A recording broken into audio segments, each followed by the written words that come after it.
الحمد لله رب العالمين والصلاة والسلام على رسوله الكريم أما بعد فأعوذ بالله من الشيطان الرجيم بسم الله الرحمن الرحيم أن الأرض يرثها عبادي الصالحون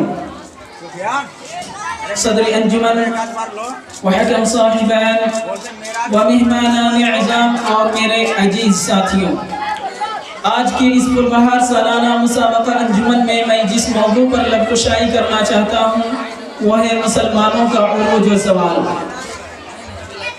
آپ ذرا اس زمانے کا تصور کریں جب ایک 40 سالہ انسان یعنی جناب محمد صلی اللہ علیہ وسلم نے اسلام کی آواز بلند کی اور صرف 23 سال میں وہ آواز اتنی دور تک پہنچ گئی کہ تاریخ اس کی مثال دینے سے قاصر ہے، اور ایک صدی بھی نہیں گزری تھی کہ ایک انقلاب رونما ہو گیا۔ جو غریب تھے وہ امیر ہو گئے، جو بیچارے چرواہے کہے جاتے تھے وہ مسند اقتدار پر متمکن ہو گئے، جنہیں دنیا والے ان پڑھ جاہل کہا کرتے تھے ان کا سیلاب اتنی تیزی سے بڑھا کہ پوری دنیا پر ان کے تہذیب و تمدن کا ڈنکا بجنے لگا۔ جو تعلیم و تہذیب میں پچھلی صفوں میں تھے وہ امام بن گئے، اور انہوں نے یہ ثابت کر دیا کہ قرآن کا یہ اعلان اپنی جگہ بالکل درست ہے۔ اللہ تعالیٰ کا ارشاد ہے ان الارض یرثها عبادی الصالحون، بلا شبہ ہمارے نیک بندے زمین کے وارث ہوں گے۔ سامعین کرام، ایک دور تھا جب مسلمان علمی و فکری، ادبی و سائنسی، سماجی و اخلاقی اور تہذیبی و ثقافتی لحاظ سے بام عروج پر تھے۔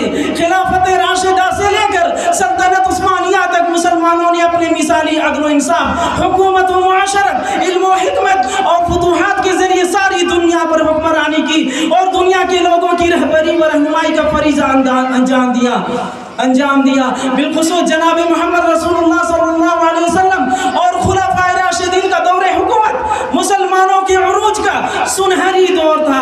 اس مبارک دور میں عدل و انصاف کا بول بالا اور قانون کی حکمرانی تھی۔ عدالتی نظام اس قدر صاف و شفاف اور منصفانہ تھا کہ امیر و غریب، مسلم و غیر مسلم اور حاکم و محکوم کے لیے امتیازی برتاؤ کا تصور نہیں تھا۔ سامعین کرام، مسلمانوں کا عروج، خوشحالی، ترقی اور مسلسل فتوحات کے پیچھے متعدد عوامل کا عمل داخل تھا۔ مسلمانوں کی فلاح و کامرانی اور عروج کا سب سے اہم اور بنیادی سبب قرآن و سنت پر مضبوطی سے عمل پیرا ہے، جیسا کہ اللہ تعالیٰ کا ارشاد ہے والذین یؤمنون بما انزل الیک وما انزل من قبلک وبالآخرۃ هم یوقنون اولئک علی ھدی من ربہم واولئک هم المفلحون۔